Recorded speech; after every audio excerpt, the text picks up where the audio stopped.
বক্সা ব্যাঘ্র প্রকল্পের জঙ্গল থেকে বাইসন মেরে বাইসনের মাংস বিক্রি করার অভিযোগে গ্রেফতার হলো দুজন।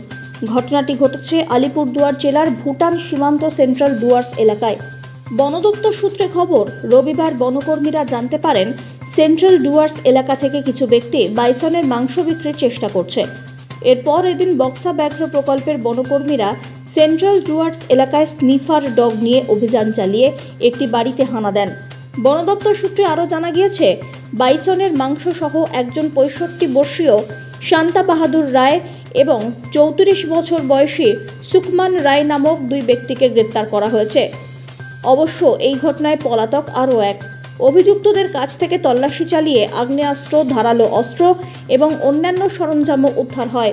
অভিযুক্তদের সোমবার আলিপুরদুয়ার আদালতে তোলা হয়েছে।